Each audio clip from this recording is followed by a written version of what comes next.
Today, we're going to talk about a role that I bet a lot of you play without even realizing it. You're the emotional architect. You know, the designated fixer in your family, in your friend group. And yeah, it feels like a strength, but it comes with this hidden, really heavy cost. Let's just start with a feeling that might be a little too familiar. You've just spent, an hour on the phone, calming down a friend, sorting out some family drama. You finally hang up, the room gets quiet, but you're still carrying all of it. You're left holding the weight of their crisis, long after they've probably forgotten about it. If that just hit home for you, if you often feel less like you're in your relationships and more like you're the on-call mechanic for everyone else's emotional breakdowns, well, this one's for you. You're the one who always keeps the peace, right? You always have the right thing to say. You are the stable one. So let's put a name to this whole experience. We're going to call it the fixer trap. It's that exhausting cycle of being needed, solving the problem, and then feeling completely drained. And here's the kicker. It's a pattern that usually starts way earlier than we think. And this is absolutely crucial to understand. This isn't who you are deep down. It's not an identity you were born with or one you even auditioned for. No, it's a role you were assigned, a set of skills you had to learn to perfection, probably because you had no other choice. So, okay, how did this all even start? To really get why you're so good at managing everybody else's chaos, we have to go back. We have to look at the environment where you first picked up that skill. And here it is. This is the key concept that unlocks this entire pattern. It's a term psychologists use called parentification. It's basically what happens when a kid has to step up and manage the emotional needs of the adults in their life. You, the child, end up becoming a parent to your own parents. You know, for a lot of people, a very specific time in history created the perfect storm for this role to develop. Maybe you grew up in an era where the adults were just overwhelmed. So you became an expert at reading the room. You learned how to anticipate what people needed, how to de-escalate a fight before you could even spell. It was a survival skill. And this just highlights the huge disconnect that probably defined your childhood. On the outside, all the grown-ups praised you. Oh, you're so mature, so responsible, so low maintenance.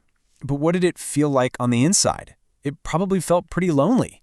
You learned very quickly that your own needs were an inconvenience, so you just tucked them away to make room for everyone else's. This is so important. The thing you spent your entire adult life thinking of as just your personality, being self-sufficient, being the responsible one, is very likely one of the most effective survival strategies you ever came up with. It just worked so well that over time, it became you. Okay, so that's the backstory. But how does that childhood strategy actually play out in your adult life? Because that coping mechanism, it comes with a very real and frankly exhausting price tag. As an adult, this whole pattern just creates a totally lopsided life. Your relationships start to feel like a permanent, exhausting negotiation. You might even build this invisible wall, a limit on how close you'll actually let anyone get. Because giving, that feels safe, right? You're in control. But receiving, actually letting someone take care of you, that can feel terrifyingly vulnerable. And the real irony? You often end up feeling completely unseen by the very people you work so hard to take care of. This powerful idea, it just gets right to the heart of why it's so incredibly hard to let this role go. Think about it. If being the needed one is the most reliable way you've ever felt connected and secure in a relationship, then trying to walk away from that can feel like you're walking away from love itself. But here's the hopeful part. This is the turning point. That story is not set in stone. That fixer identity is a chapter in your book, but it is not the whole book, and you absolutely have the power to rewrite it. So how do we do that?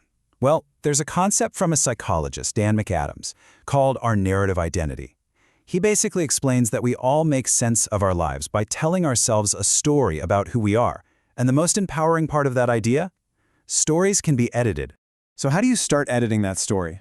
It really begins with 3 huge shifts. First, you have to recognize that being a fixer is a strategy, a coping mechanism. It's not your soul.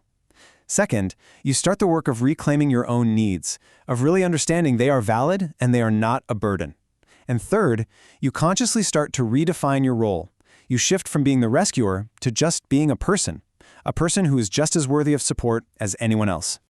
Look, the goal here isn't to stop being a caring person. Of course not. It's about expanding that incredible circle of care to finally include yourself. It's about learning these new truths until you believe them in your bones. Your needs are not a burden. Depending on other people is not a weakness. And surviving everything you went through gave you a unique kind of wisdom, not a life sentence. So, we'll just leave you with this one question to carry with you. You built walls to protect yourself when you had to. It makes perfect sense. But now, as the architect of your own life, you get to ask which of these walls are still serving you and which ones are just keeping all the good stuff out.